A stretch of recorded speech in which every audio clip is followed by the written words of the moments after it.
Questo tipo di cappellino si può realizzare sia per bimbi dai 5 a 10 anni, più o meno la misura essendo elastico va bene, oppure per adulti, per uomo o per donna. Se voi seguite le misure e le taglie per l'avvio delle maglie, potete realizzare un cappellino da uomo, un cappellino da donna o un cappellino da bambini con qualsiasi tipo di filato, più peloso, più rasato, di pura lana, di misto lana. Questa è una lana merinos e questo è un misto lana. Quindi la misura è molto elastica e quindi possiamo tranquillamente fare delle misure uniche da bimbo 5-10 anni, da uomo e da donna. Nel video vi riporto la tabella misure con il numero di maglie da avviare. Ovviamente questo cappellino può essere rifinito come si vuole anche con un pompon, oppure molto semplicemente così con una semplice rovescina.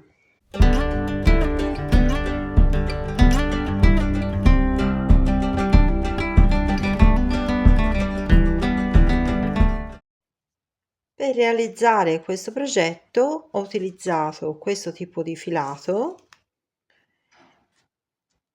sono 50 grammi e questa è la composizione. È molto morbido, adatto all'uncinetto numero 5,5 e esiste in vari tipi di sfumature di colore.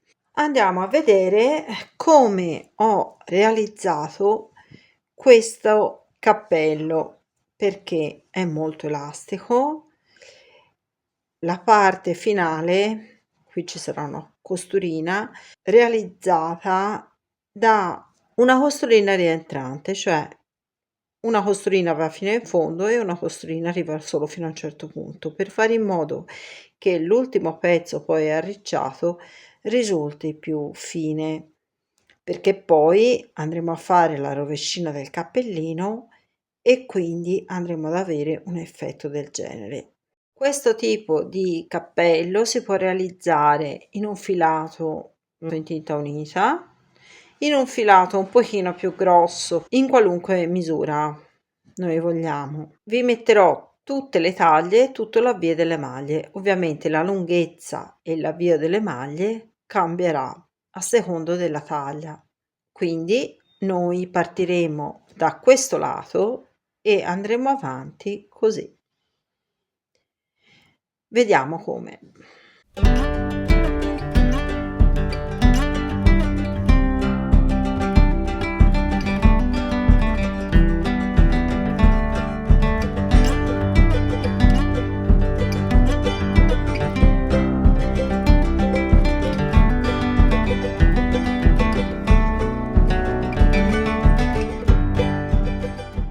Nel mio caso, dovendo fare un cappellino per una misura per i 5 anni, andrò ad avviare 42 catenelle.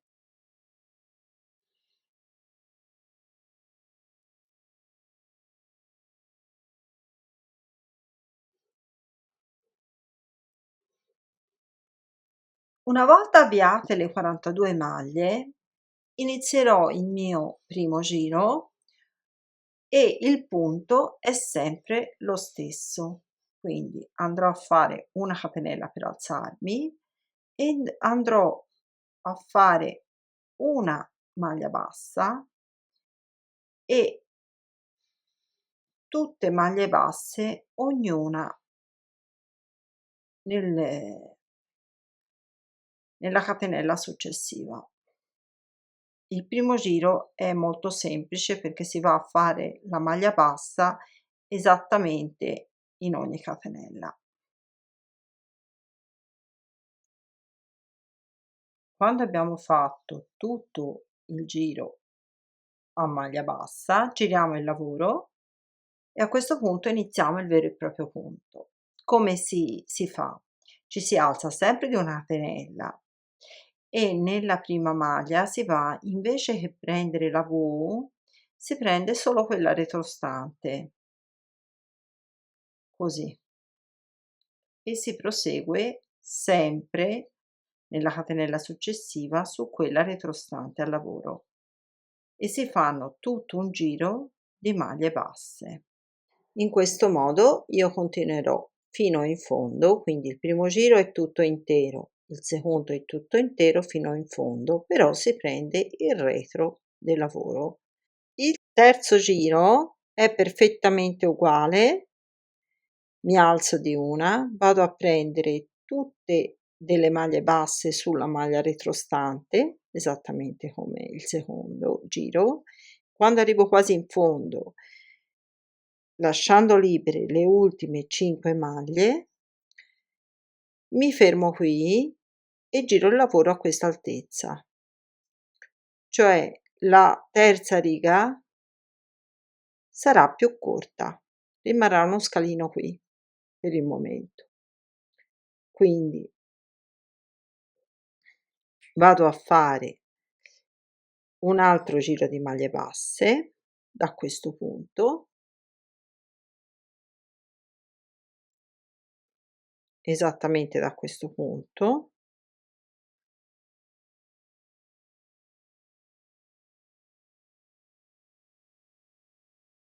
e vado avanti così però questa volta fino in fondo. Il quinto giro invece deve arrivare fino in fondo, quindi a questa altezza deve continuare a arrivare fino a qui. Vediamo come fare. Arriviamo con l'ultimo punto sull'ultimo punto, esattamente in fondo. Poi dobbiamo chiudere lo scalino, quindi entriamo con l'uncinetto nella base, poi facciamo uscire l'uncinetto dal punto sottostante ed entriamo sul retro della prima catenella libera che si presenta, quindi usciamo dal secondo punto e chiudiamo i due. A questo punto si continuano normalissimamente le nostre maglie basse nel solito modo, quindi andrò nella retrostante, farò una maglia bassa, andrò nella retrostante e farò una maglia bassa e così fino in fondo. Il giro successivo si gira il lavoro e si lavora normalissimamente come se fosse una striscia normale, quindi tutte maglie basse nella maglia retrostante. Quindi ci si alza di 1, si va nella retrostante e è 1.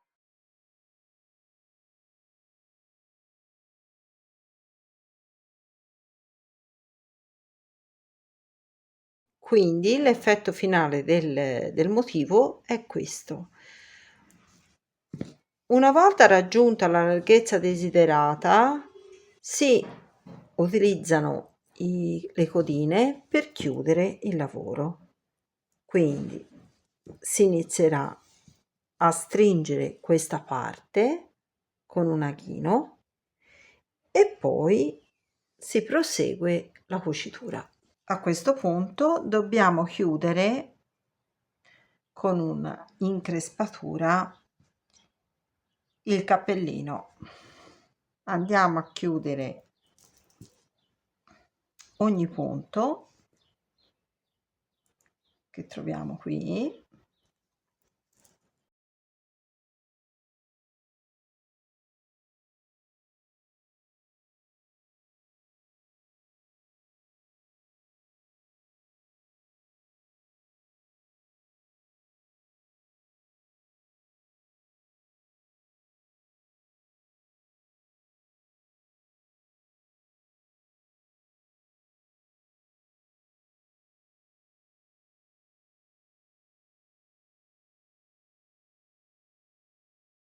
andiamo a cucire tutto questo lato punto per punto.